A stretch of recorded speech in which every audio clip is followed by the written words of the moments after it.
Alors les pêcheurs qui ont en plus de multiples difficultés, il y a le problème de la pêche également dans les eaux de Jersey qui n'est pas totalement réglé, et puis il y a la disparition d'un certain nombre de zones de pêche du fait de l'éolien maritime qui condamne des zones extrêmement riches, en particulier pour la coquille Saint-Jacques.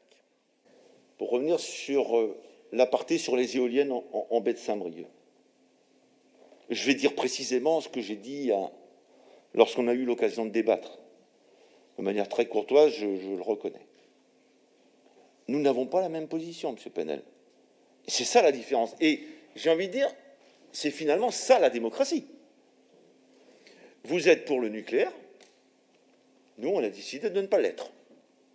Et on a décidé de travailler sur finalement la fragilité énergétique de la Bretagne.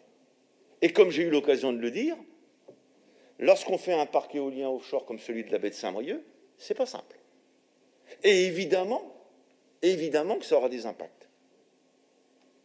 Évidemment, il faut regarder les choses avec lucidité. Mais je m'excuse, de dire qu'il y aura des impacts, ça ne veut pas dire qu'on ne peut pas les réduire, qu'on ne peut pas y travailler. Et moi, je suis convaincu que le parc éolien offshore en baie de Saint-Brieuc sera une réussite le jour où on aura réussi à impliquer très fortement les pêcheurs dans la préservation de la biodiversité autour de ce parc et dans la gestion de ce parc. C'est pas facile. C'est même très compliqué dans le contexte actuel du Brexit. Mais je suis convaincu qu'on peut y arriver. Et nous, on ne mettra pas d'huile sur le feu. On ne mettra pas d'huile sur le feu. Et j'ai bien entendu M. Le Fur qui a trouvé des coraux. On fait de la plongée sous-marine maintenant, M. Le Fur. Il a trouvé des coraux là, sur le site qui va être proposé. Il n'y a jamais eu de coraux là, M. Le Fur. Jamais. Il n'y a jamais eu de coraux à cet endroit-là. Jamais. C'est pas moi qui le dis, hein, c'est Ifremer et tous les organismes scientifiques. Donc il faut arrêter d'utiliser la biodiversité pour autre chose. Sachez que ça sera notre attention la plus forte. Et d'ailleurs, le président a écrit à la ministre, Mme Pompili, pour faire en sorte que la redevance qui sera perçue sur le parc éolien par l'Office français de la biodiversité soit reversée au service de la préservation de la biodiversité. Je précise quand même 800 000 € par an. Donc voilà, on va y travailler. Alors, sur les éoliennes, mon cher Thierry, moi je suis gêné par l'argument des 800 000 €. J'ai tenu un propos en juillet,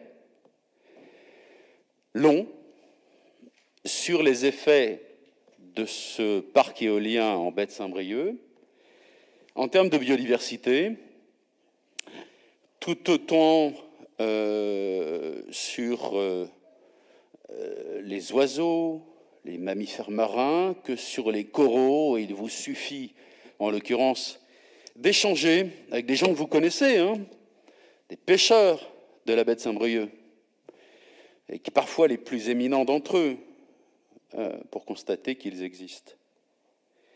Mais alors franchement, l'argument des 800 000 € de taxes dont on pourrait bénéficier, moi, ça me laisse pantois.